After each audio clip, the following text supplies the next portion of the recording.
Good evening. Good evening. Can you all hear me? Okay, yes. Excellent. Very good.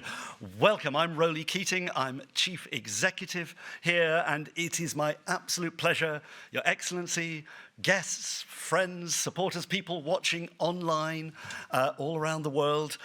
It is nothing but a delight to welcome everyone here, not just to this evening's event, but to the start of, yes, the second Irish Writers' Weekend at the British Library. Now, the first of these, some of you may have been present at, and was held 2022 as part of the commemoration of the centenary of the Free State, a whole load of events going on that year, but this was the one that really sparked our imagination. It was such fun, it was so engaging, so much happened, and so it was an inevitability that it was going to come back, and it was going to come back bigger and better.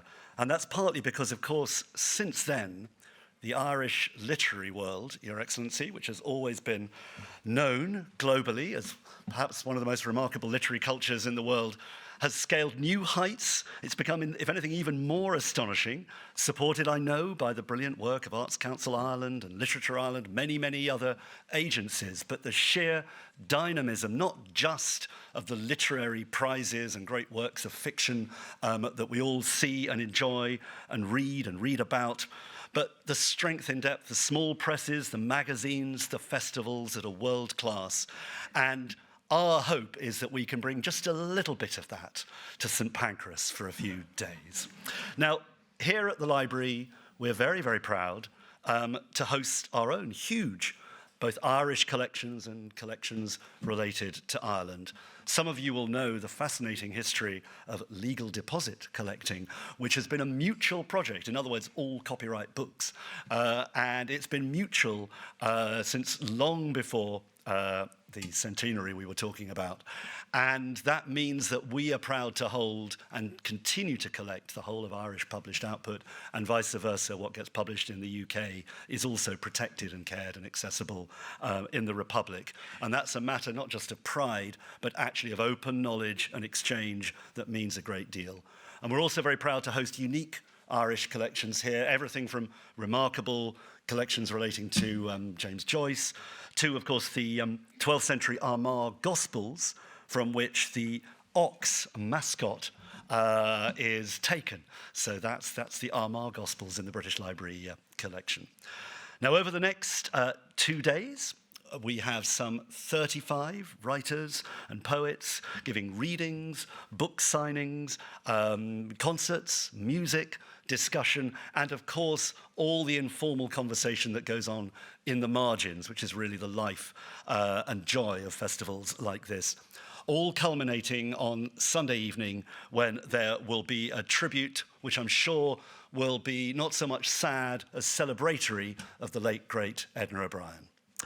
I just want to give a few thanks, first of all, to Culture Ireland for their continuing faith in and support for this event, to Ambassador Martin Fraser and his team at the Embassy of Ireland, who have been consistently great friends of the British Library, to our hotel partners, the Doyle Collection Group, to the Stinging Fly, the Irish Cultural Centre London, Speaking Volumes, Siobhan Wilder, and many, many more, including particularly all the writers and publishers, some of whom have come tonight, some of whom will be descending on the British Library over the next 36 hours, and indeed all of you joining here and at home. We are grateful to all of you, and you're all immensely welcome.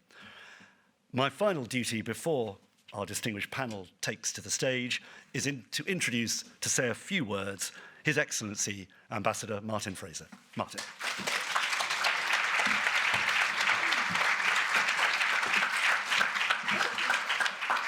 Thank you very much, Rowley. Rowley, as you can tell, is a sort of a half Irishman. He's a full Irishman, actually.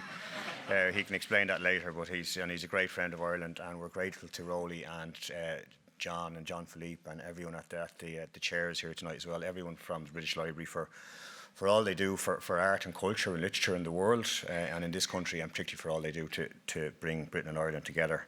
And Rowley has thanked a load of people, and I would just echo those thanks rather than repeating them. But thank you to everybody who's worked on this. But particularly, I must say a word of thanks to our colleagues in Culture Ireland. I think Louise is here from Culture Ireland, the chair of the advisory committee, who are contributing to this event very significantly. And also my colleagues in the MC, particularly Kelly O'Connor, who's our culture officer, and Kelly has done great work to put all this together. So we're delighted to be here. I'm a bit traumatised, actually, being here. I told Rowley I've been traumatised in this venue before. I didn't tell him why. Was anyone here 2 years ago? Anyone here from Ireland? Anyone here want me to stop talking and introduce the panel? No, I'll tell you why. I have to get out of my system. I'm sorry, you'll have to bear with me. So I was here a couple of years ago, and I was quite nervous. By the way, I'm the best dressed person here. I was quite nervous making a speech. Didn't know what to wear, how to look trendy and artistic. And then I figured the panel were probably not government lackeys like me. If this is online, please delete that so the Taoiseach doesn't see it. But I thought, how do I strike the right pose? So I made a very good literary speech. And then I made a second speech at the reception later on, and I looked at the crowd who had a glass of wine in their hands, and they seemed happy. And Sinead Gleeson, I think, was speaking with me. We both looked at each other and said, these people don't want another speech. So my second speech consisted of, "Come on, Ireland!"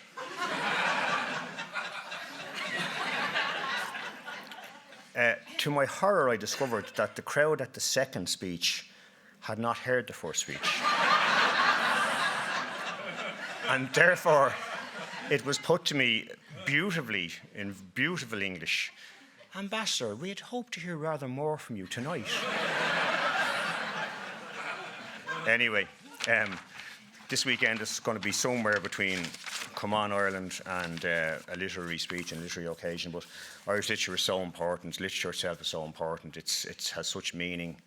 It gives us joy, it gives us comfort, and increasingly these days we need that, but we also need challenge and we need thoughtfulness in the world with everything that's going on. So that's a lot of what this is as well. And of course, Rowley mentioned the late great Edna O'Brien, and a tribute to Edna at the end of the weekend. I can't think of a better way to finish the weekend.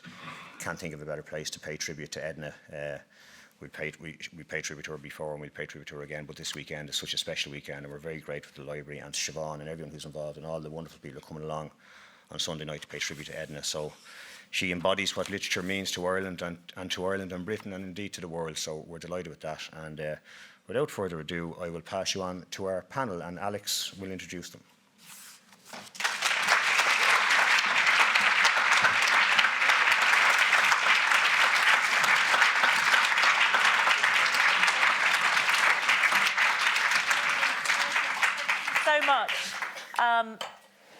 Can I ask you a quick question, Martin? Are you making a speech at the reception?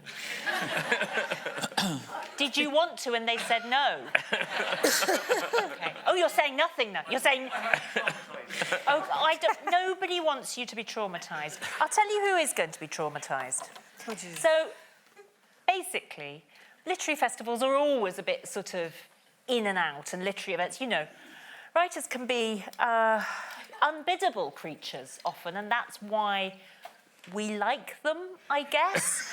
But I just feel like fast forward to Sunday night, and the poor people who have tried to corral all these Irish writers for the entire weekend and not lose any of them.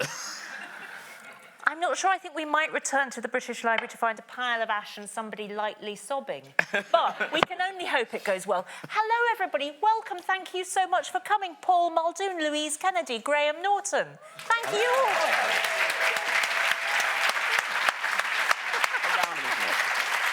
I know all these people a little bit. I'll tell you for why. Paul, you sometimes chat to me in my capacity as a co-host of the TLS podcast. And sometimes you're in New York, whence you have flown for this weekend. I have indeed. That's amazing to me. Why have you done that? Oh, because, well, first of all, I'm very biddable, and when someone says, you've got to come to London, I immediately say, okay. But no, I think... it is a pleasure to be part of of a festival that does, pay attention to, first of all, writing. And in the poetry business, which is my own business, one runs the risk of feeling at times that not a lot of attention is paid to it. So it's great to see that honoured here, and then to celebrate what's been happening in Irish literature in all its manifestations. So that's why I'm here. I suppose we're, this evening, with this group of us on stage now, we're in some way going to attempt to trace or set a minor roadmap. It might be one we depart from over the weekend very frequently, in fact, perhaps almost immediately. However, Louise, when I last encountered you, it was at a literary festival, not in Dublin. Let's just put it like that. It was at a small town countryside literary festival. And if I say that I saw Louise one morning, we were going to do a panel, I was going to interview you, and you didn't look at your absolute best. And I say this, don't worry, there's an exculpatory thing. And you, in fact... There was no want of makeup involved in trying to make me look better, but it was... It wasn't your fault? It wasn't. It was fighting a losing battle because we were housed in a lovely little house belonging to a woman in the village, and there was a cockerel at the back of the house, and I was sleeping at the back of the house, and there was a lot of... You hadn't really slept, No, I hadn't slept at all, actually. I don't think I've seen you to tell you, but I was telling someone in the village about that, because many people complained. Many people were in and out of that village. Sinead Gleeson, Kevin Barry. Yes, Kevin Barry on Instagram. No one Kevin slept. and Olivia just couldn't even, because we warned them, and they were like, no, it'll be grand. And they were like The Walking Dead by Monday. It was not grand. It was horrendous. I went home. I was supposed to stay for 2 nights, and I went home on Saturday morning. Like, after our event, I just went home on Saturday evening. You'll sleep better in the middle of King's Cross, won't you? Oh, yeah. I saw someone in the village, and I was recounting this to them, this thing, and they said, oh, that damn cockerel. I'd shoot it. So, there we go. Graham, we often speak making podcasts ourselves, or we did. We did, yeah. Before we got cancelled. But not that kind of cancelled, just not really. Yeah. Anyway. Yeah, old-fashioned cancelled. Old-fashioned cancelled. And you have been in Ireland this week. You've come back, you're going back, or you are basically foot in both camps the whole time, aren't you? Yeah, I go back as much as I can. In case I forget to say this later on, audience, I'm aware that as they sang on Sesame Street, one of these things is not like the other. So I'm just very kind of honoured and pleased to be in this very illustrious company, and I am aware of that. Just so you know. Are you being ever so humble? No, I'm really not. I'm just saying I know it too. Okay, this is gonna start me on the track, the main thrust of the event. So what we're going to do is I'm going to chat to each of the writers in turn. They're going to read a little bit. I'm just going to talk to them about their journey into writing, see if anything did they have any other jobs before they started writing novels? Who knows? We shall find out. Then we're going to have a bit of a chat about what is Irish writing. I mean, why are we here? Why is there an Irish Writers' Weekend? What is it? What can it be? Do we all agree that it's the same thing? And then we'd love you to ask questions. And by the way, we really welcome everybody who's watching online too. So Graham, you had done a couple of things before you turned to writing, and I actually am going to say something really quite forthright to you now, and I hope that's okay. I first met you interviewing you for a novel, for one of your early novels. Was it your second novel? Second one, It was your second novel. And this is... Number 5. Number 5. Mm-hmm. Now, they all go to the top of the charts. I've just read Frankie, and I think there is a marked difference between your early work and your later work, your novel writing. I suppose I'm saying I think you've gone from strength to strength as a novelist. Well, I think... So I don't think you should discount I think yourself. It's that thing, I'm sure, like, every book you hope is going to be better than the last. Hopefully, like I wouldn't have had the confidence to write this book. Exactly. Book one. Book one, I just went for a very standard cozy crime plot because I knew how that structure worked and I felt safe having those things to latch onto. And book 5, you're hopefully stretching your muscles and you've learnt something as you've gone along. That's the plan, I think. I mean, you have done that actually, in the last few novels. You did start with that. I mean, I don't know if it won't have escaped you, but cozy crime's doing quite well for some. And then I walked away. I know, you walked away. Richard Osman went, I think I'll go right in there, Reverend Richard Coles, follow on, etc. So people are still making plenty of stories out of that, but you have gone somewhere else. But you didn't need to write a novel, ever. You had a job. You had many jobs. Why did you? I suppose because I'd always kind of wanted to write a novel, and I think it was turning 50. When I turned 50, when people say, "Oh, I'd love to be able to play the piano," and you do think, well, there's a way to do that.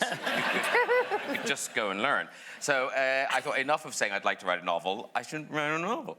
So, and I didn't know if I could. And I thought, look, the worst that can happen is I write an absolutely god-awful novel. Everyone goes, that's terrible. My friends could enjoy that. And then I'd have gone on with my day job. Even now, 5 novels in, when I go out on a Friday night or Thursday night to record the chat show, I would say 80%, 85% of the audience, maybe more, have no idea that I write novels. So You're Graham off the telly. Yeah, so if these bombed, it would be, humiliating in my life, but it wouldn't be disastrous for my career or anything. So that's how I kind of approached it. And did you think, I have got some... What was it about the writing? I want to have published a novel, or I want to do the writing? I want to tell I guess I wanted to write something, because I used to write fiction when I was much younger, but never... I'm sort of in awe of young people who write long-form fiction because, I was out. I was busy. I wasn't going to sit in a room long enough to write a novel. So when I was 50, it's a bit tired now. I'll sit down. I'll do a bit of tippy-tappy typing. But so that kind of... I remembered enjoying the fiction and what's interesting was when I wrote that first novel, I clung to my framework, the plot device, but actually what I discovered was it was all the other stuff I enjoyed writing more than the plot. Plot's still very important to me, but it was kind of the relationships and all of those things. The language, the descriptions, the rooms, the feelings, because those are all very present in your writing. I mean, you have to have all of those things in novels always, but it always seems to me you enjoy the tactility of clothes, of describing food. I like, in my head going there. And I suppose what's nice is this one is different. This one isn't all in West Cork, but the others have all been in West Cork. And I suppose because I like it there so much, writing the book is a way to go back there wherever I am. If I'm sitting in London, I can open my laptop and then go back to West Cork and spend time there. I noticed, actually, this does start in West Cork, doesn't it? But there's a hotel in it, even in West Cork, that isn't in West Cork, it's in Kilkenny. Oh, yeah. Oh, is it called Kilkenny? Yes. Is it Langton's? Is it called Langton's? Yes, Langton's. Well, that's a kind of pub in Kilkenny, isn't it? It's got rooms, but I wouldn't call it a hotel. So I'm about to say something that I swear to God is true. Graham, I got married in Langton. As I was saying it, I remembered that. Got married in Langton. And it's very nice downstairs. The perfect venue. Oh, yes. On the street level, lovely. Pub with rooms. I don't like to get above myself. A pub with rooms is all we really thought we were good. So thanks very much for that. Now, Frankie does get out of West Cork and indeed crappy pubs where you would getting around very quickly. It is a really interesting story. Will you just tell us a little bit about it, read a little bit, and just, if you would. Well, when you meet Frankie, the central character, she's in her late 80s, living in East London, and she's broken an ankle, and she gets a carer. The young carer is a guy called Damien, and he happens to be from the same little bit of West Cork as she is. And then that connection, that link, kind of spark something in Frankie, and she starts to kind of tell him about her childhood and growing up in West Cork, and then sort of enjoys sharing her life and goes on and tells the other bits. And so she gets out of West Cork, it goes to London in the 60s, New York in the 70s and the 80s, and it's her life touching other bits of kind of culture and things that were going on. Well, let's just say I don't know which bit you're going to read, but before she does get out of West Cork, I mean, horrific things happen to her. That might be a thing I'm going to read. We'll see. Go on. Well, I feel maybe it's a bit early for this, but anyway, something rude happens in this bit. Do you mean early in the evening? Yes. You mean pre-watershed? Yes. Early?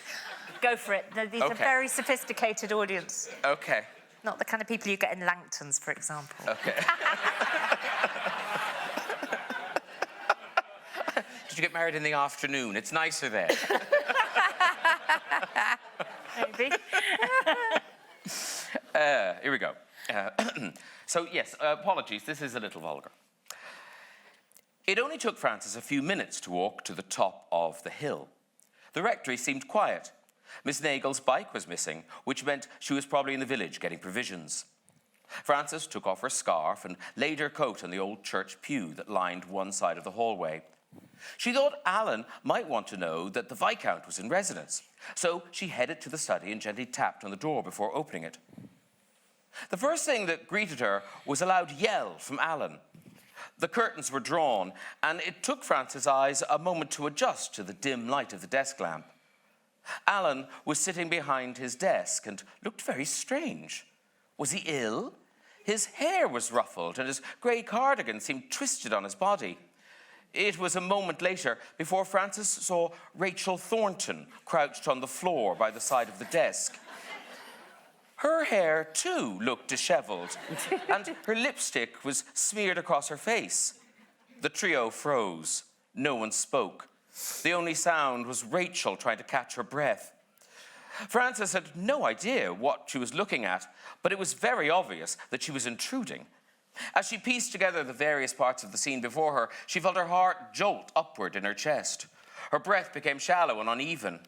Just then, Rachel moved her head to look up at Alan, and the light of the lamp caught a thin thread of saliva that went from her mouth to... Frances shrieked and ran from the room. She raced up the stairs, already trying to banish the image from her mind. It was too horrible. Alan, exposed like that. Despite her best efforts, she kept seeing it again. She felt sick. What really struck her was how raw everything had looked. Wet and meaty, like some awful uncooked thing. Frances! It was Alan's voice coming from the hallway. Frances! She looked over the banisters. The Viscount is back. Bill is looking for Rachel. She spat out the words.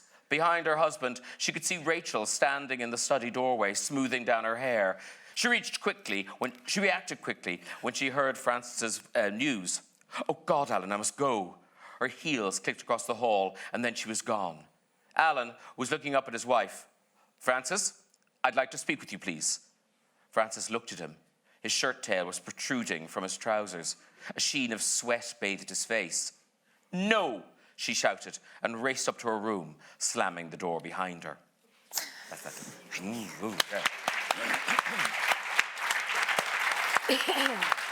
Graham, thank you so much. Louise. Yes. I come on to you, who also had an extraordinary career and long career before you wrote a word, or before you wrote for public consumption. Tell us a little bit about that. It didn't feel that extraordinary at the time. I think I probably thought I was going to be a social worker, and I did a social science degree when I left school, and I started to get anxious. I get really irritated with young people when they say I'm anxious, but I was like anxiety on legs. So I couldn't do an interview. I'd go to pieces.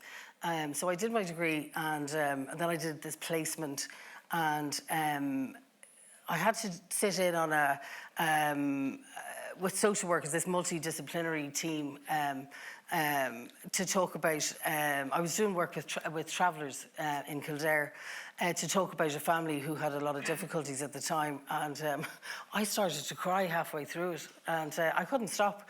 And I just thought, well, I'm actually absolutely no use to anybody. It was kind of embarrassing. So I maybe had a tendency to over-empathise or something, and I also couldn't do interviews. So I came to. So all in all, well, it was yeah. not. But then I came to London and thought, I don't know, you know the way you think that if you go to a different place that things will change, but actually all you do is drag your own sorry arse with you. So I came here and I was still very anxious, and the only job that I managed to get was, I would say I wish I'd been like a cleaner or something in this place. The only job I could get was in an American merchant bank in the city, in Broadgate, which had just opened then. And I spent 1989 putting microfiche in alphabetical order. There are probably young people who don't even know what microfiche is. But I used to just have these pouches of like blue squares of plastic that I'd have to peer at and shuffle around. They're all company accounts. And the mergers and acquisitions people would use those to like buy up family-owned biscuit countries in Yorkshire and then close them and decimate the town. So that's what I did for a year. And it was like mind-numbingly boring, and I thought I was going mad. But after about a year, I couldn't stick it. And instead of just thinking I should get a different job, I just wanted to go home. So I came home and borrowed money and did a cordon bleu cookery course. And I ended up cooking and running restaurants for around 30 years after that. So that stuck for 30 years. The microfiche didn't. The microfiche, yeah. You know. So during that time, did you think, were you reading a lot? Did you think I'm going to write at some point, or did it just never happen? Because running a restaurant is very hard, very time-consuming, it takes a lot of time, right? and I guess, well, certainly in my day, they used to call them double shifts, which is complete nonsense because there was no double. Like, you just go in at about 9:30 in the morning and you'd go out of there stinking at 11:30 at night, and then you'd go and have a few pints. That was basically it. And you'd do the same, you know, kind of 5 days in a row or whatever. I always read a lot. Like, even through that, like on my break and stuff, I'd read. And so I probably read 2 or 3 books a week all the time since I was about 3 or 4, when my mum taught me to read before I started school. And so I don't know. So I always read, but I certainly had it never even occurred to me to write. I just never. When did it, and what happened? Well, it never occurred to me still, like, you know, like... And yet you seem to have done it and produced I don't know, two I still books. kind of struggle with that, you know, being a writer. I don't even know what that is. I still feel kind of like a chef with notions or something. Well, I don't know. You've written extremely acclaimed books, short stories, and then this novel, Trespasses. Do you understand why people reacted to this story of a love affair across divides of all sorts? You know? I don't know. I mean, I think maybe the being a writer, as far as like the writing is about the doing of it, and maybe the being is coming to things like this, and maybe afterwards you speak to people who've read your book and they want you to sign it or something, and then you hear why maybe it resonates with them. And I think especially when I do stuff in Belfast, because I don't have a northern accent anymore, but the voice in my head is completely northern. And when I do stuff in the north of Ireland, people, you know, lots of people come and say, oh, you know, we had a bar and it was blown up, or something happened to my family and we had to leave, you know. So I think then I kind of understand why people get it or something, but you wouldn't want to be thinking too much about that. When you were thinking about it in terms of actually making the story, in terms of deciding what to write about, just tell us a bit about how Trespasses, after you'd written the stories and the cul-de-sac at the end of the world, how this came into being and just tell us a bit about the story, and then perhaps you'd read a bit for us. So I should make it really short, try and make it short, sorry. In 2014, it was like January 2014, and you know, people have these like New Year resolutions or something, but my friend Una Mannion had been asked to join a writing group that my friend Niamh McCabe had been asked to join a writing group that Una Mannion was setting up in Sligo, and asked me to come along, and I was like, what the fuck would I be doing that for? Do you know, like at the time, myself and my husband had a restaurant, and it was in really terrible trouble. And like that was the winter that we didn't have any money for heating oil. And do you know, we were juggling to pay the ESB bill, so there's a lot of running around filling hot water bottles and plugging in blow heaters and stuff. And my mental health was like really pretty bad because, like, we opened the restaurant in 2007, and we had like an encouraging few months, and then after a while we were looking at each other going, where the fuck is everybody? And that was when, do you remember the Irish government hilariously were talking, or the press were talking about the soft landing? The soft landing. It's like, what? So the soft landing really was, you know, I guess it financially really impacted us and in lots of other ways. So the restaurant somehow was still open. I don't even know how it was still open. And I was on antidepressants and stuff, and I hadn't slept for like years. I'm not even joking, like I hadn't really slept for years, so I was kind of a mental person. So my friend kept messaging me and saying, oh, come to this. And then, and I kept just saying, just like, leave me alone. And then she turned up at the door and said, like, basically, get into the fucking car. She said, get a notebook and get into the fucking car. She's like, what have you got to lose? And so I just got into the car with her. And the notebook I had was the one that I'd written, like, the prep lists for the restaurant and the rosters and notes for my husband. It was like, pay them first or we're dead, you know. Because there was a lot of juggling of money and everything. And yeah, so I went along, and it was like horrendous. Like, I made an absolute show of myself. They went all around the room, and people were saying things like, oh, I have a chapbook of poetry that I want to finish. And somebody else was like, you know, yeah, like they had a draft of a memoir that was ready and everything. And they said, Louise, why are you here? And I said, I'm here because Niamh made me get into her car. So at the end of the evening, it was decided that every week somebody would submit a short story, and everybody else, a 2,000-word short story, and everybody else would try and critique it, you know. And it meant that I think maybe to save face, I said that I'd like try and write a short story, and I had 5 weeks, and I started trying to write it when I got home because I was so freaked out, and I don't know what happened to me. I just something in me kind of settled a bit. I don't know if I probably need to tap into that a bit more some days, and it was maybe just about. I think maybe there's something about the part of your brain, a different part of your brain engages when you're mucking about with language, which is very different from the, you know, the amygdala that's like, you know, lions are coming, which is the way you are when you're stressed or something, you know? So I don't know. So it wasn't so much... Something settled in me, I think. Lions, but line stuff. Yeah, the revenue commissions are coming and... But, I know, that was terrible, maybe that's worse. Sorry. Maybe that's worse. But you did write something. It was clearly really important to you. But I'm very interested in that idea of the business of keeping going. And Paul, I know we'll talk about this. But would you read a bit of Trespasses? I will. Before we do. I usually read the same bit, and there's a reason why I'm going to read this bit, because I had a mental WhatsApp message yesterday that is kind of about this. Anyway, so this is a small bit into the book.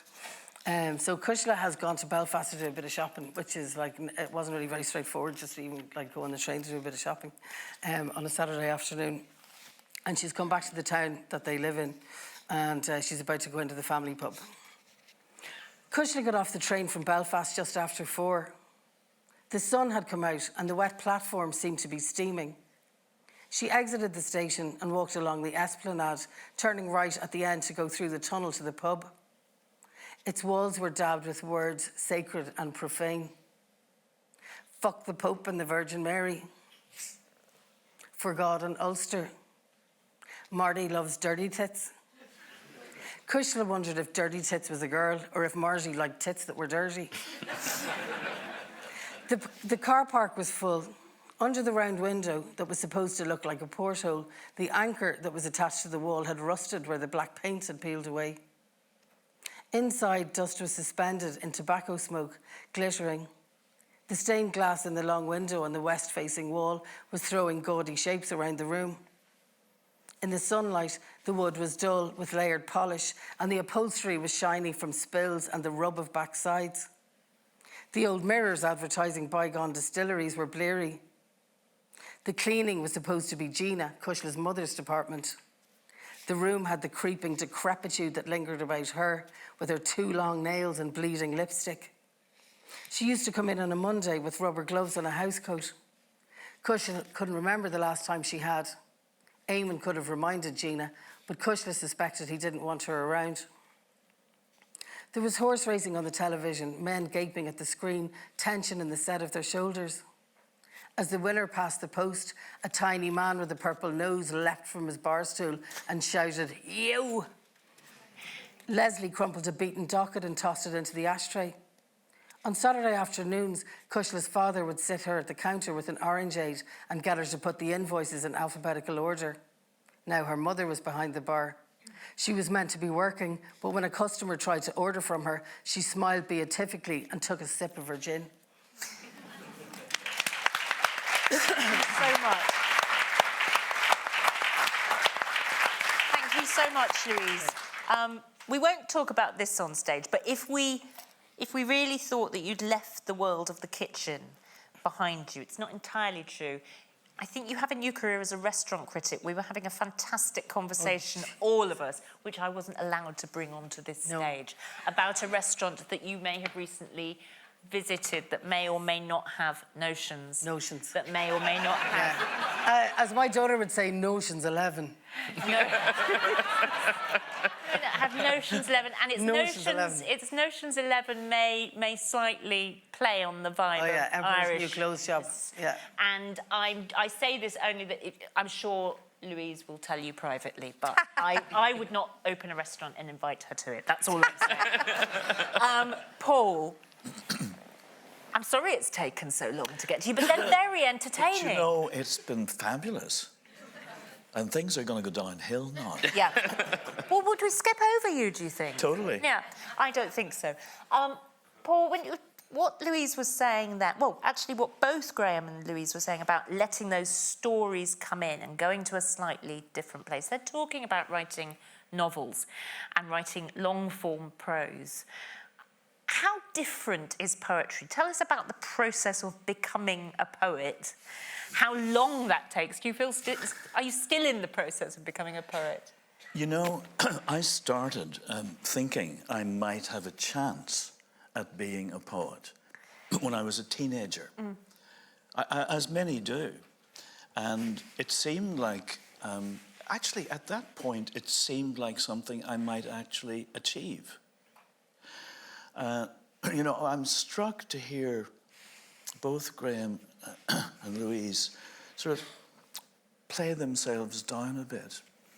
And I am going to fall into that category also, because what I've realized, having tried to do it for however many years, is that I actually know less about it now than I did when I was a teenager.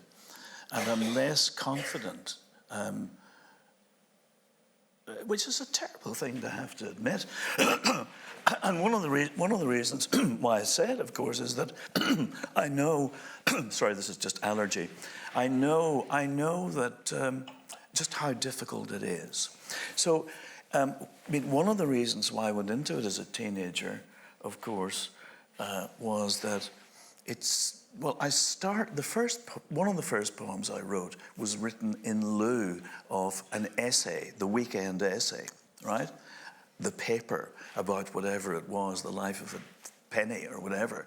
So I came in on Monday morning with my little poem, and the teacher asked me to read it out to the class for some reason.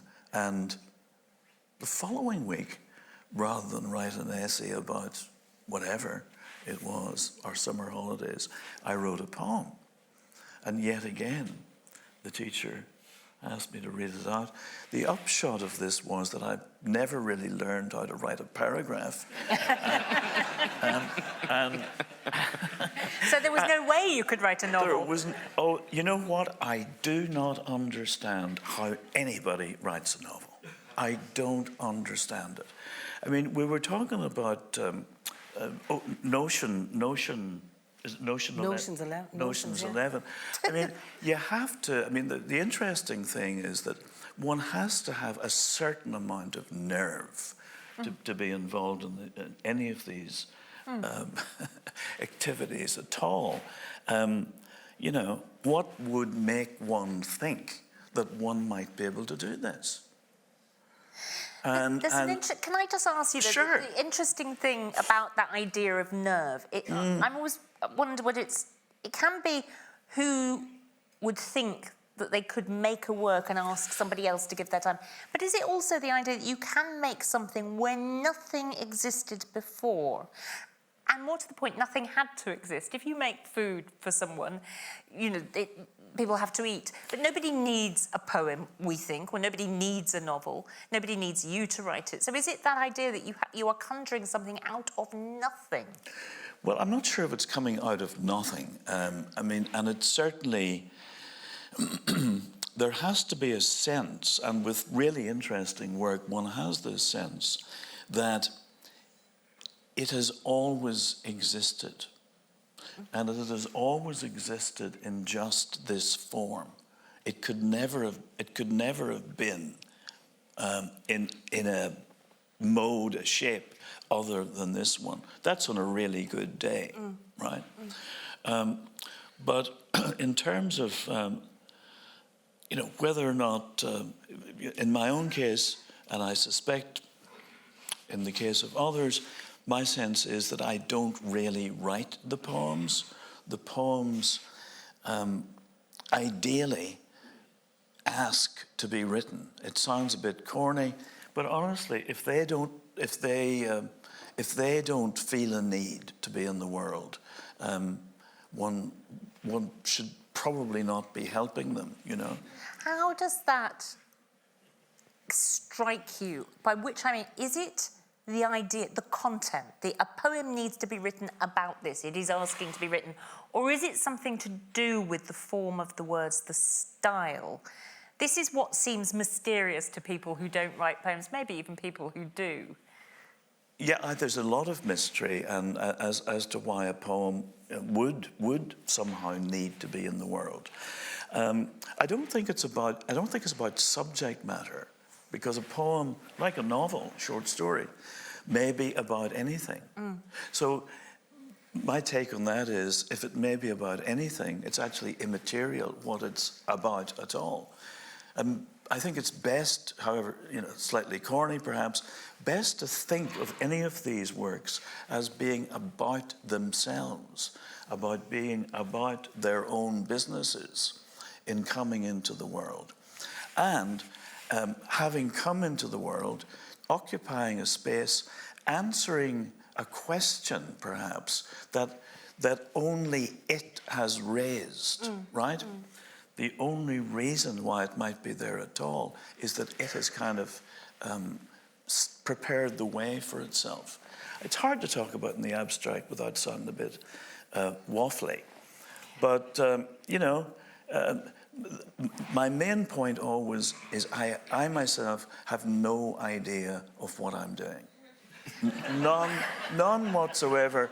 And I say to my students, you know, if you know what you're doing, so do I. And vice versa.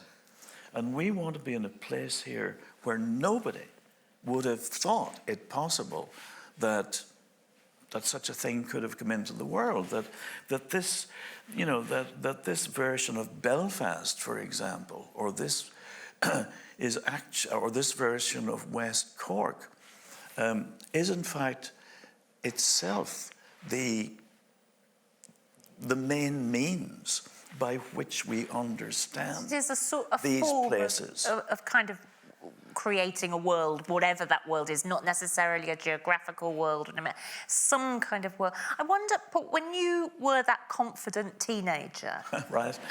who was writing around you that you admired? What was the kind of poetic scene? Perhaps it wasn't even poetry that inspired you. Well, actually, the poetic scene was, I had a teacher who was spending his weekends in Dublin hanging out with Patrick Kavanagh, and he was coming back with, you know, tales of this was the mid-60s, tales of Patrick Kavanagh. So there was a sense that there were poets in the world. And this was before, actually, some of the local poets, Seamus Heaney and Derek Mahan, Michael Longley and others, really had come to prominence. And indeed, before any of them, I myself was reading the metaphysical poets, right, for school. And then I had a teacher who gave me a book called The Faber Book of Modern Verse, which was, as many of you will recall, edited by Michael Roberts, and then a new edition edited by Donald Hall, 20th century poetry in English. So when I was 15, let's say, rather than knowing who won, you know, if Aston Villa had won that Saturday, I knew everything that I could possibly know about 20th century poetry in English. That's what I was into. So does that answer you? Yeah, that's what I was reading. Okay.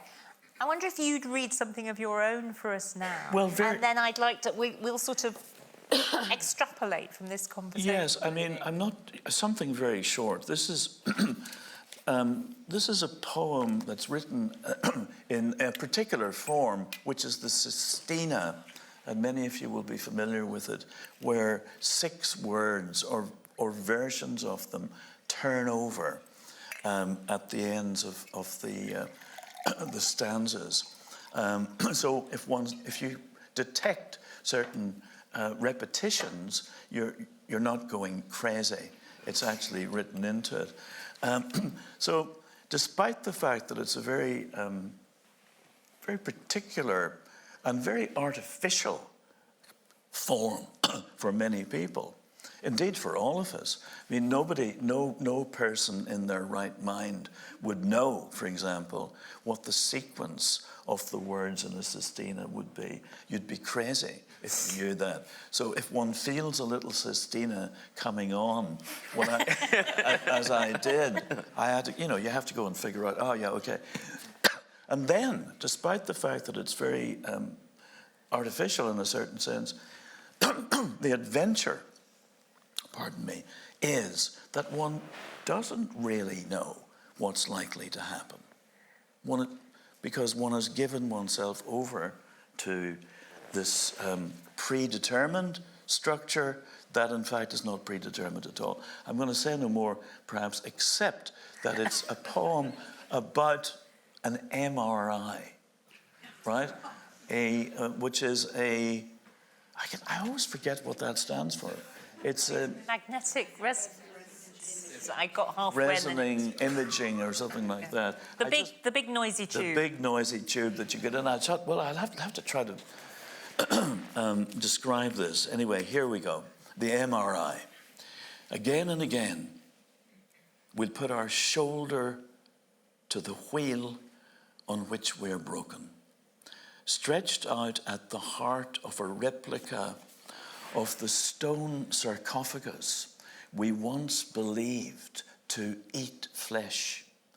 We still have a straight shot at the Strait of Gibraltar, where we first found a shoulder to cry on, long before the flash of an iron-rimmed wheel on a limestone pavement, where we first had a little heart-to-heart, where we first developed our sense of the straight and narrow, through the first stone, first rubbed shoulders with pigment traders, first made a colour wheel, first thought to flush dyes through our own flesh, so as to map what lies within our hearts, first reinvented the wheel that will run straight only with a camber, first gave the cold shoulder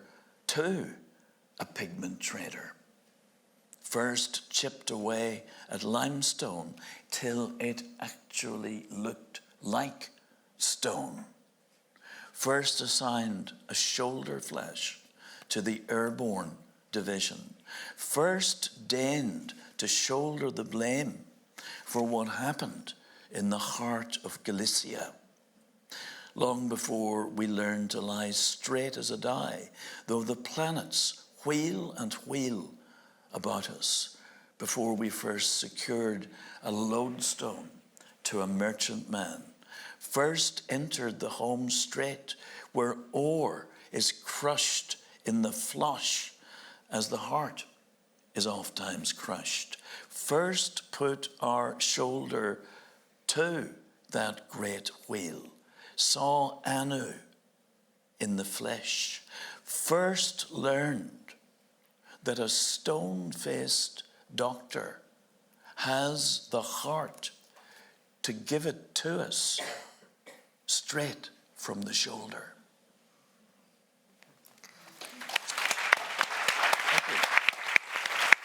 Thank you. It's really wonderful. Thank you. Just briefly to follow up on that poem, I mean, what I get from that immediately is such detail, so much detail, but also that sense of the metaphysical poets that you were once reading as a child. Yeah, they've never left. I mean, they're my heroes, John Donne in particular. Yeah, so this poem really, you know, I set out, or it set out, I know it sounds a bit corny, I'll say it again, to write about the experience. And of course, you know, with the Strait of Gibraltar, and the Neanderthals, who kind of edge their way in there, it becomes almost a history of humanity in a very short stretch, you know? A kind of history, obviously a very partial history of the world. So detail, as we know, I mean, it's all about the details. That's where it happens. I was really struck that, like, that poem on the page becomes such a different thing when you're reading it aloud. Do you imagine your readers do speak it aloud, or do you imagine your readers sitting there with the book just... Well, I mean, first of all, it's hard to imagine any readers at all. But you're very kind.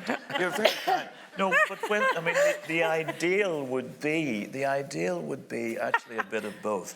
The poem ideally teaches you how it wants to be heard in the world. I mean, there is a style of reading poetry which is kind of, multi-purpose. Reading Paul Muldoon's poetry is like looking through a kaleidoscope while he jiggles your elbow. The complex rhyme schemes, the repeated words and phrases, the refrains. That kind of style of reading poetry, it's not one I'm interested in. I mean, that's reading a piece of prose from the book jacket, right? It's not a poem. So the poem tells you what it wants to be, where it wants to pause, what it wants to elucidate. It brings its own little score with it, and its own little conductor. So what I try to do is to read them as if I've never read them before, which in some cases,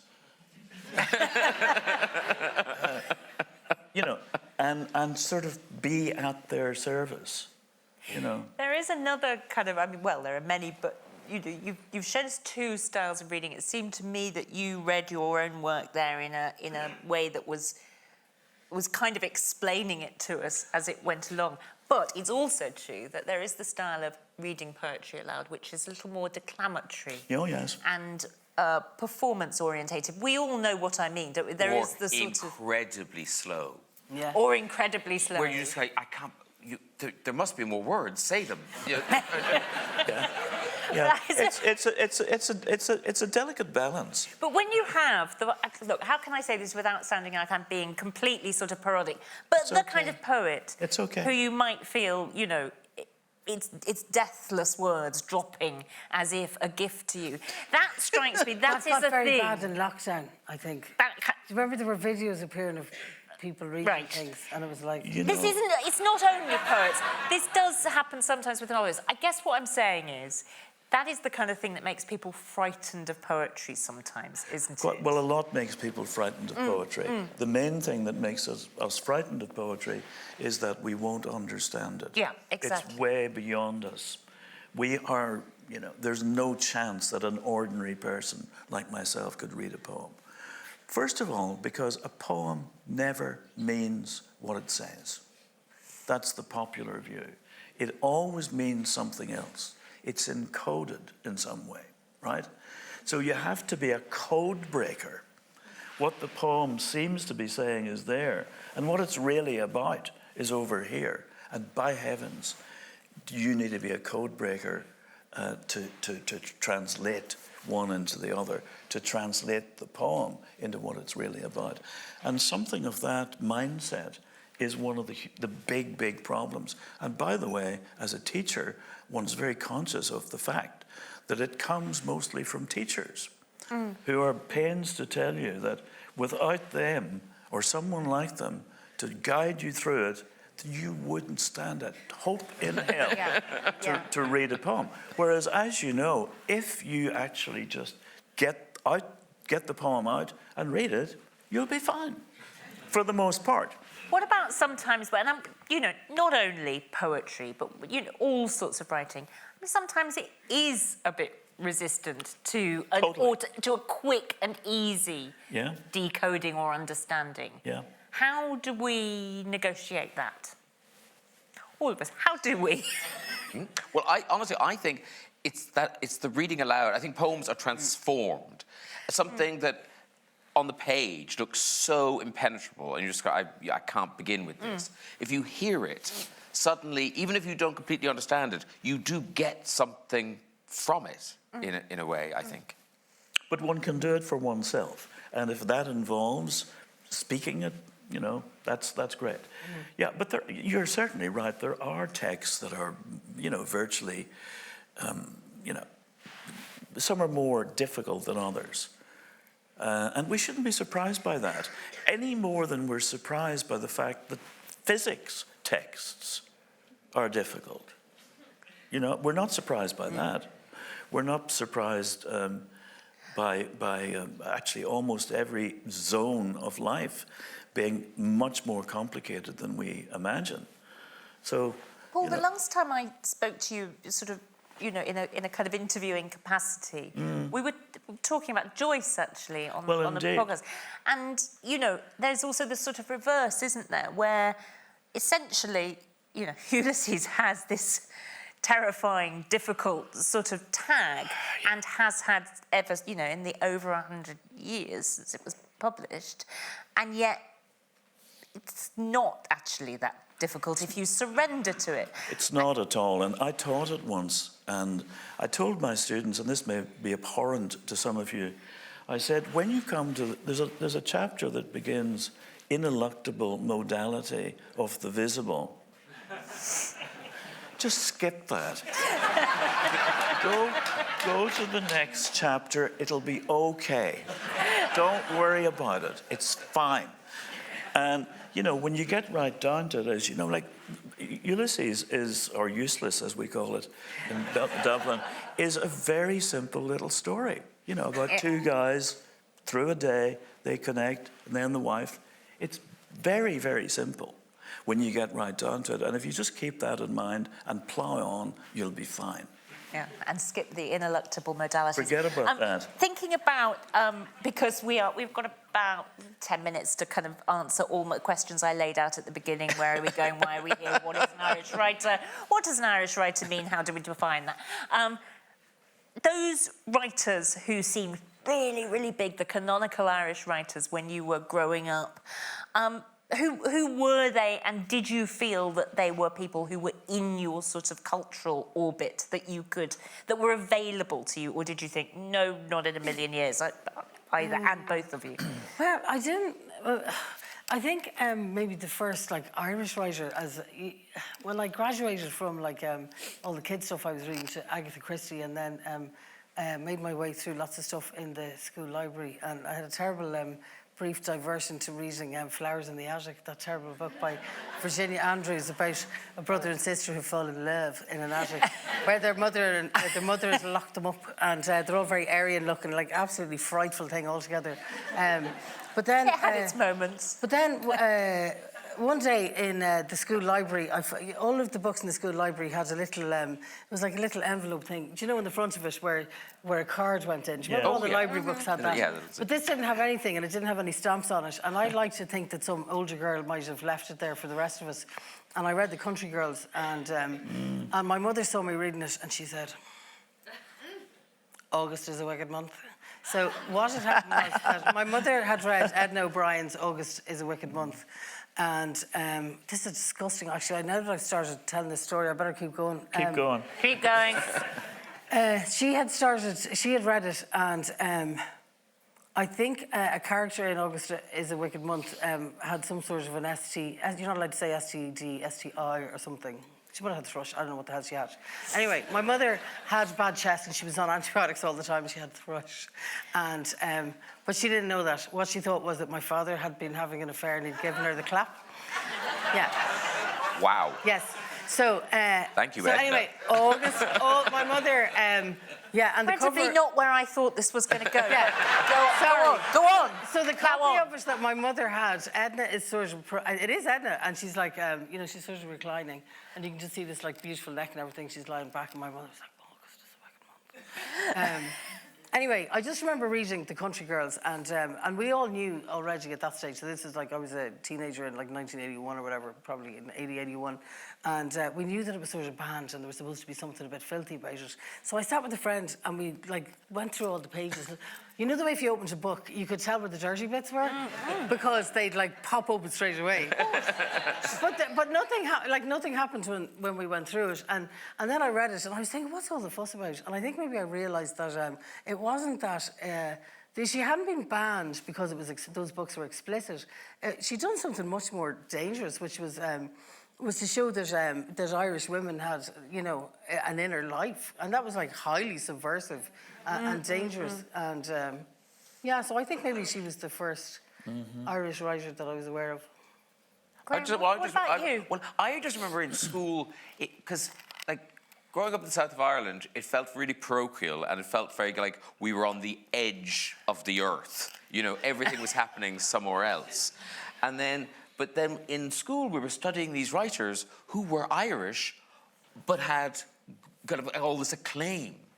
You know, the Jonathan Swifts, the Oscar Wildes, the, you know, Samuel Beckett's, all of that, Joyce. And that seemed really extraordinary that people had managed to get from this little thing, this little island, and planted the flag somewhere else. But they hadn't stayed on that little island. Yeah, but then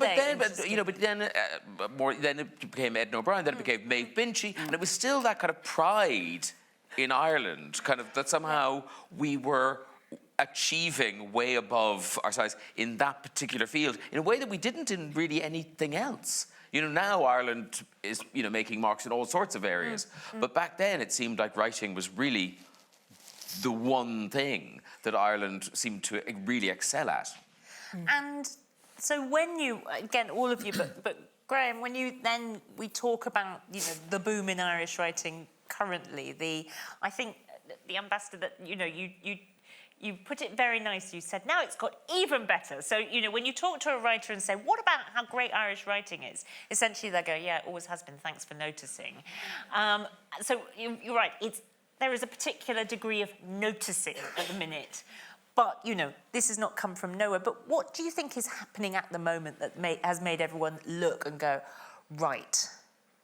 I don't know. And also, I think what's interesting is, go back to your question about, you know, what's an Irish writer? Yeah. You know, now, of course, I can't remember her surname. Oisin, Evenings and Weekends. What's his surname? McKenna? Is it McKenna? McKenna, that's Yeah. McKenna. You know, or Nisha Dolan, Exciting Times. You know, they are Irish. Yeah. But their books aren't set in Ireland. They're not, you know, is that Irish writing? Because, you know, in my head, Irish writers are writing about Ireland. That's what I do, but I think I'm probably wrong. Well, lots of Irish writers do still write about Ireland, but it's interesting when you think of something like The Bee Sting, that we've all read, Paul Murray's The Bee Sting. It felt like it was not by any means the first, but significant that it was about not a bucolic place in the countryside, nor about Dublin, but about this sort of Midlands, small town, bit sort of nothingy place. Do you think that's new, that kind of... tale of What's it got a somewhere Donal Ryan-y? Because he kind of does that too, doesn't Yeah, he? yeah. Is that new? I don't know. This is brilliant because this is the part of the evening where we can go to audience questions. So as we all start to look Let's go to audience answers. Yeah, exactly. Well, you know, just as a, you know, I must say, it's always been a mystery to me, and I find it impossible to explain to anybody who asks me, which people do if you're out in the world, and they say, why are there so many great Irish writers? It's very hard to, I mean, one can have a stab at it, and there are various partial answers or the beginnings of answers to it. But I must say, at the moment, I am somewhat reeling from the notion that, you know, having got my head around the idea that there's, you know, there was a great generation of prose writers that we've just seen come to the fore. Well, there's another one coming up. You know, yet another generation of prose writers in particular, I think I'm right in saying, who are coming up. You say, where are they coming from? And the mysterious thing about it is, out of such a small little rock and a bog, how they do manage to be so various. Yeah. You know, I mean, there may be aspects, you know, tying them together and all the rest of it, but, you know, very distinctive. This is true on the poetry front also. Very distinctive writers. It is astonishing. Do you think that maybe, though, it's about... some of it's about publishing. So maybe, I don't think it's that people weren't writing until the last few years.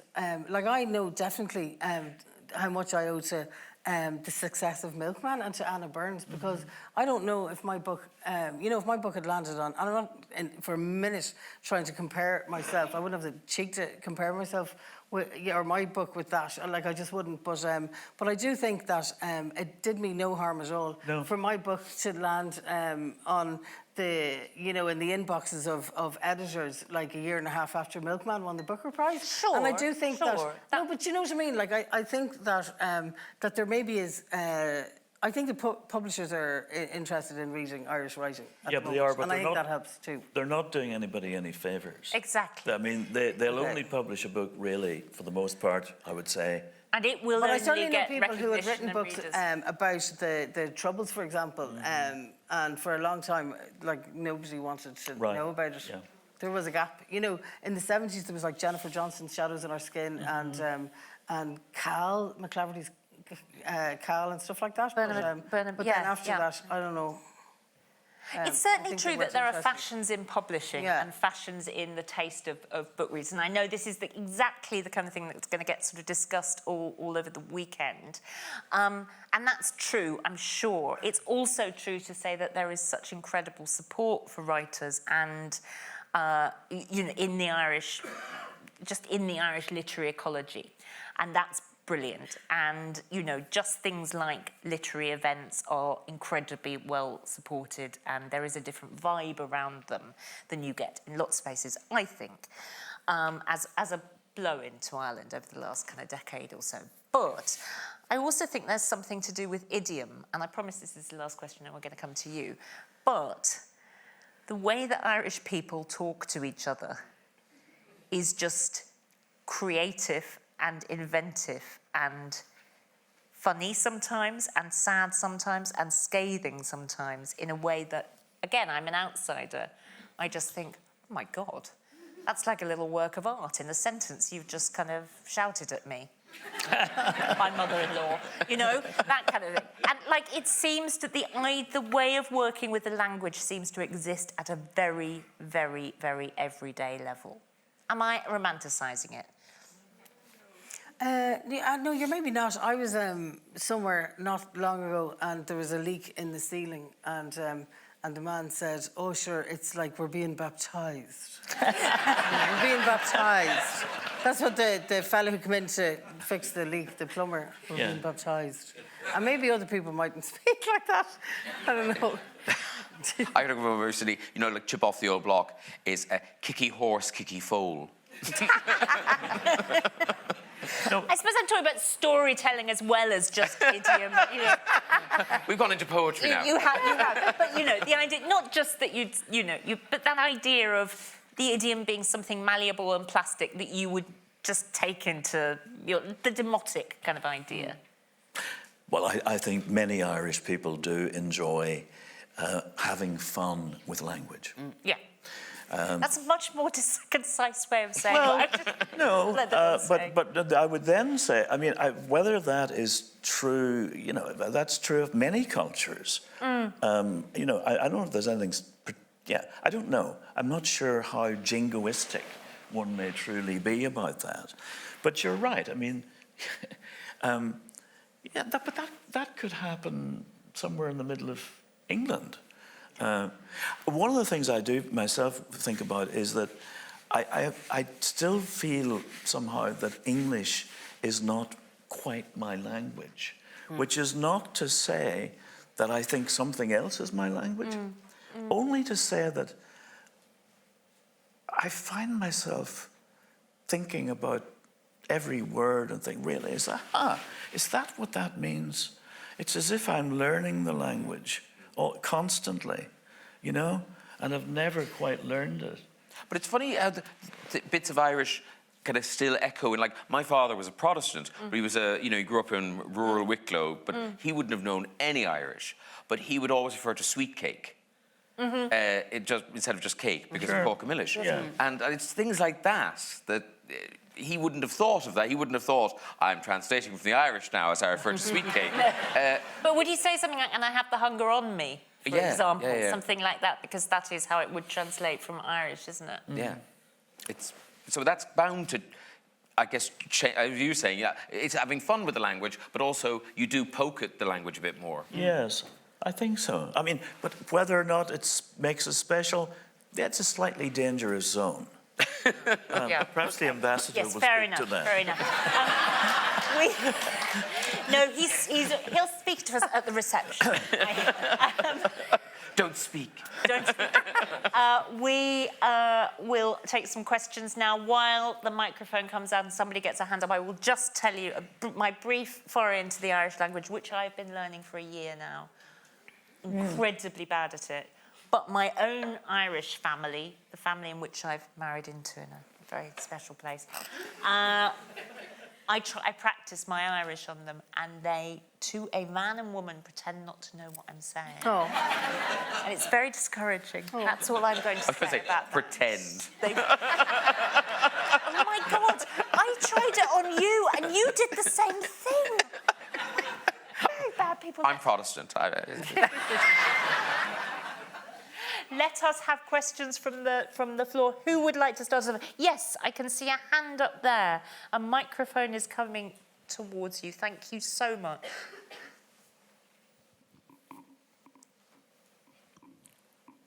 How many questions am I allowed to ask? That's one. I'd like to say one, but it sounds churlish, doesn't it? Yeah. So, I'm not Irish. You may, not Irish, but my third book is set in Ireland.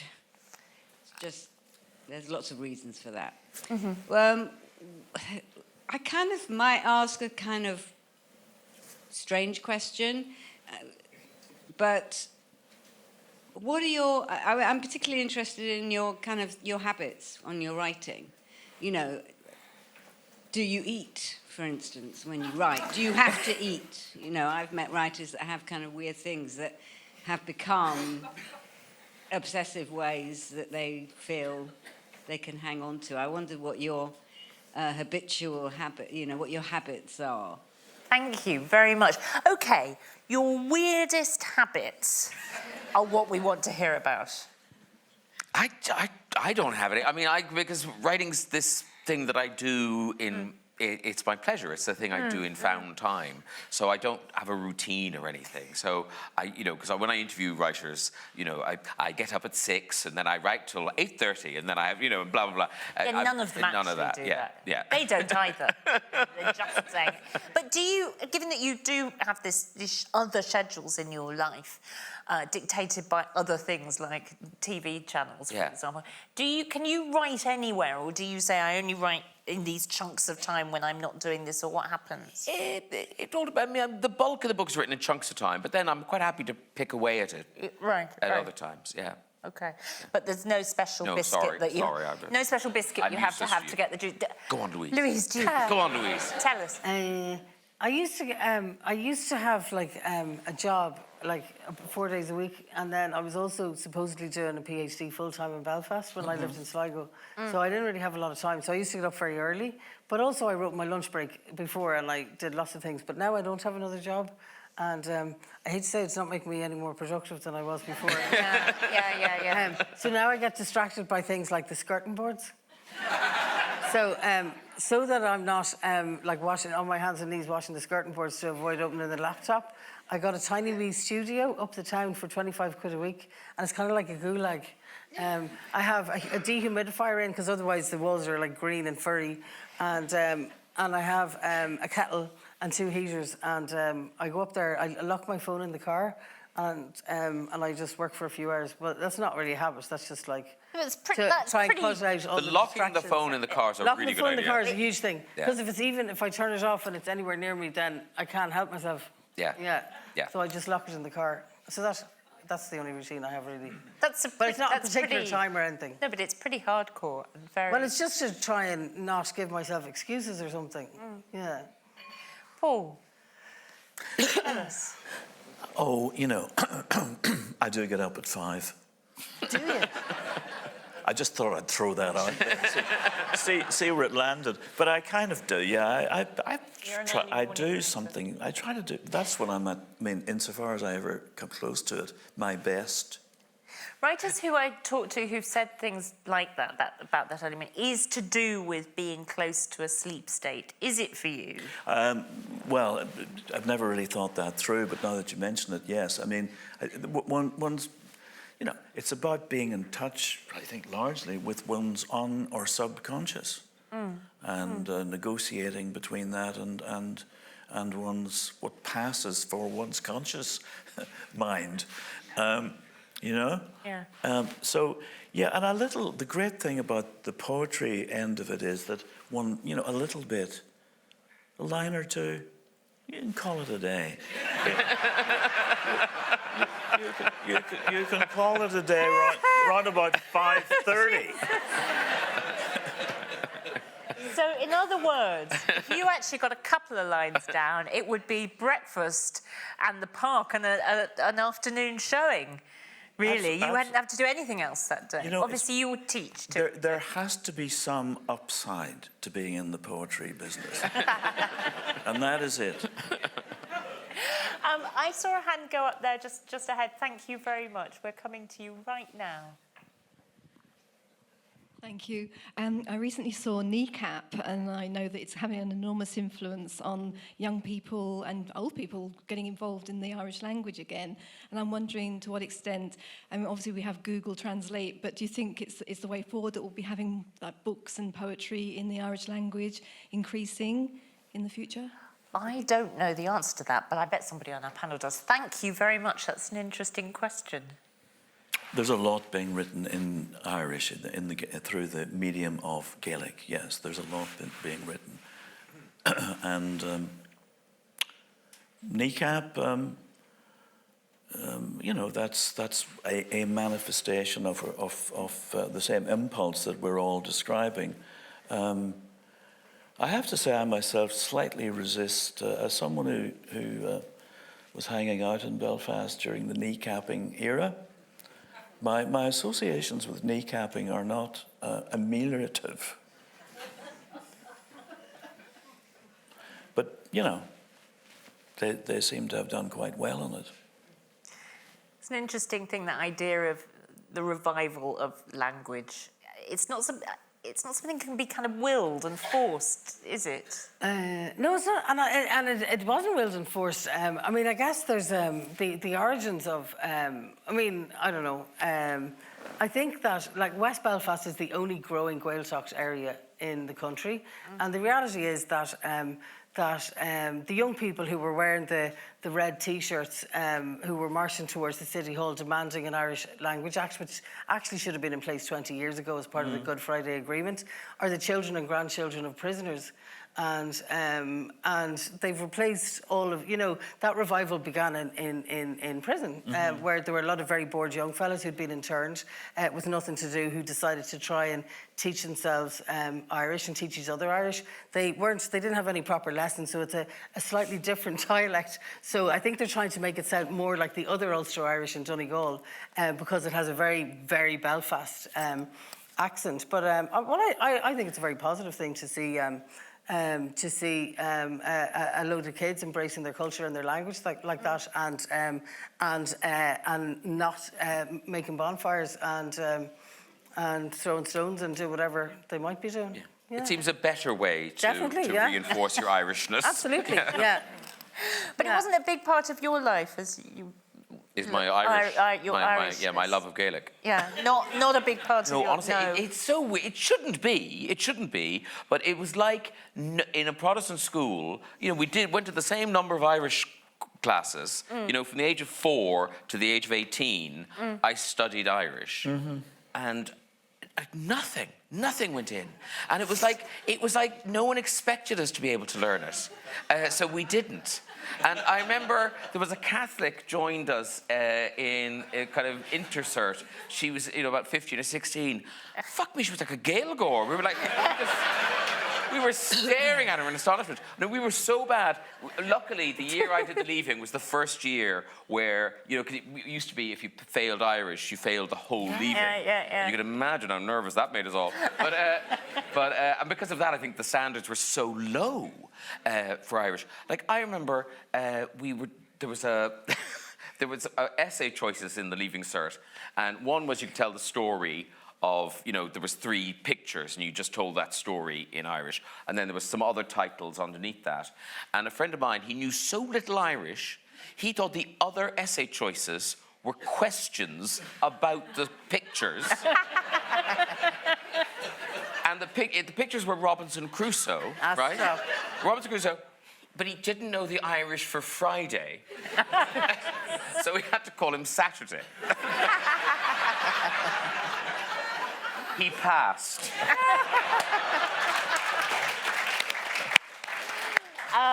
So, very short answer to your question. Not quite there yet, possibly. Let's have another question. Did somebody shout? Yes, hello. There's a... right at the back there.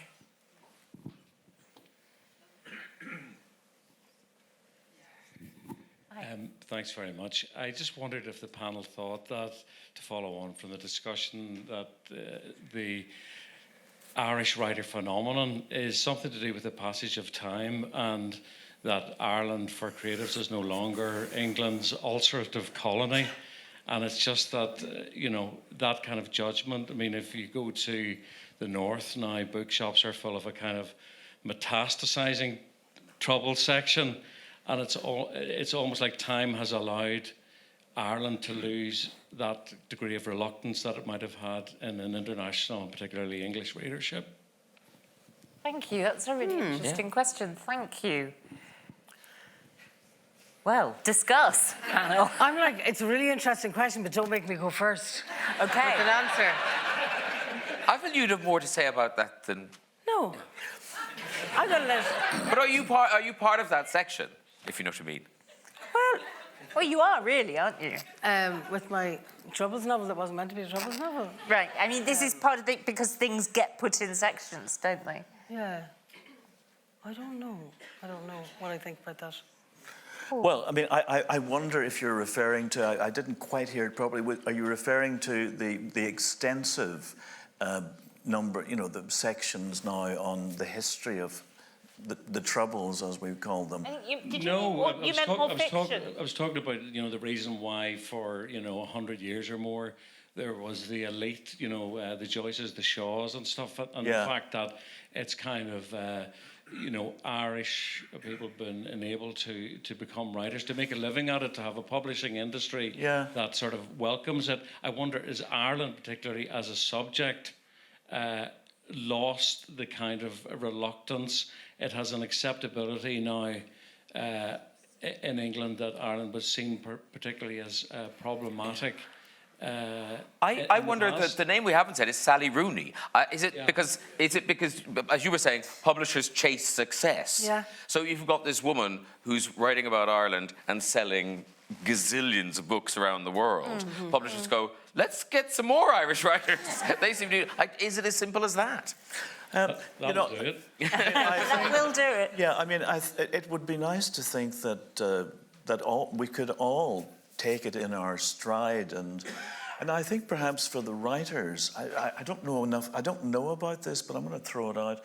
I wonder if there's less of a sense of less of a requirement for every new novel that comes down the pike to be the great Irish novel.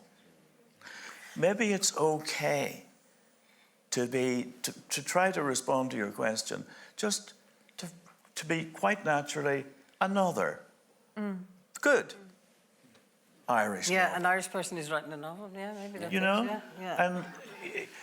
And I have a feeling that I'm not sure about this. I don't really know, but I think I have a feeling during the 60s, 70s, maybe even into the 80s, every new book had to be somehow a world beater, And I'm not sure if it's not that we shouldn't be keeping our standards high, but I'm not sure. I have a feeling that may have disappeared, and perhaps that's healthy, actually. It's an interesting thing, isn't it, that now you've mentioned the R word. One of Sally Rooney's things is that she brings you into Trinity College or the small town in the west of Ireland, but she never wants to stay there. You always go somewhere else. Then she'll say, look, here are my characters. They've gone off to Italy or whatever. And it's as if she's kind of saying, I refuse to actually play into all these stereotypes of what my Irish novel should be like. That may be fanciful on my part, but do you think perhaps there's that idea that there is a kind of breaking with the past? Well, I think that, one may certainly have a book of poems that's not set in Ireland particularly, a novel that's not particularly set in Ireland. I think that's healthy. I mean, I'm not saying it's a requirement. I'm just to open things up. And also, it reflects Ireland in a way. It does. In a way that, Irish people now do go and spend some time in Italy and, all that, Well, also I think, Irish society is now, thank heavens, a much more diverse society. And, certainly, I don't know so much about the prose fiction end of it, but on the poetry front, there are poets now working in Ireland from a wide range of backgrounds, and it's fabulous to see it. And actually, there's a fascinating. She's speaking this weekend. The Inheritance is her book, and she's an Indian woman living on the Beara Peninsula, writing about West Cork. And it's actually, and I've never come across that before, where it's the reverse. So you're seeing West Cork through her eyes. Yeah. It's fascinating, and it's not through an Indian lens. So, it's not an Indian character. It's just she's writing about Irish characters living in Ireland. There are indeed loads and loads of fascinating. Oh, you know what? We've run out of time, but you put your hand up so brilliantly there that we are going to do. I mean, you did, because it just feels good. So you're going to be like the quick final question. The panel are going to give a quick final answer, and then but here we go. 2 microphones, you're so good. There you go. Yeah, so quick. Yeah. Sounds like I'm getting tipped off a chair next. Don't you think? Do you think it's because we're just always been very good at telling stories? It's that simple. I mean, I was in a beach sauna last year with 8 strangers in Kerry, and we didn't have many clothes on, but the conversation was just all over the place and really witty, and it was like fish, turning. And there's an Irish way of. Somebody says something and somebody will say something completely weird. after it. And I just wrote it down and submitted it as fiction and won £2,500. Was that in a seaweed bath, by any chance? No. No, okay, it's fair a enough. beach sauna. Oh, I beg explain you. later. You're in Okay. a box and they heat you up as if you're about to be steamed. Oh, okay. It's big in Ireland now, it's quite big. But do you not think it's just that we're just bloody good storytellers? Well, bloody good storytellers, yes or no? I mean, it would have been a short hour if we'd just kind of said that at the beginning, decided we were. But what do you think? I think the answer to that is yes. We don't have exclusive rights to it. Oh. There are many people around. I mean, I think, let's not go crazy here and say, but the answer to that question is yes. But we're not the only ones. Yeah. I found myself doing something with Wendy Erskine one time, and I started making outrageous claims for Irish people being like really good storytellers and people from the north being really funny. And she was looking at me like this. She said, "But Louise, a lot of people in the north are deeply unfunny." So I would say that some Irish people are great storytellers, and other people run a mile, just run a mile from them. So I don't know. I would say the difference in Ireland is, I think the difference is, so in England, people can tell stories and they like listening to stories. But I feel like in the UK, people have to have a connection to the stories. They either need to know the person in the story, or it could be about someone they know of. It needs to be almost a version of gossip. Yeah. Whereas in Ireland, it could be somebody's neighbour's brother-in-law's aunt who lives in a town. We don't need to have any connection to the story. So long as it's a good story. And you can make build a world around it. Then we're happy. Yeah. Like that thing when people come in and go, "Do you have any stories?" Rather than, "How are you? Do you have any stories?" Yeah. I do. So in other words, it's not just the tellers; it's the recipients too. Yes. It's the way that the recipients and actually, the that's the tellers point. Yes. actually really join in. Which is my way of saying you've been fabulous recipients. Thank you so much. Listen,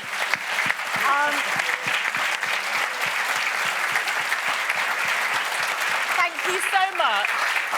You've been so fantastic. I hope you're all coming back to lots of further sessions. You're going to go and sign books. I'm going to whisk you backstage for 2 minutes to just, do that thing where you're going to come out as authors. You're going to sign books. Okay. You've been wonderful. Thank you so much, John, for organising all this. Yes. Thank you to you. Thank you. Thank you. Thank you so much. Alex!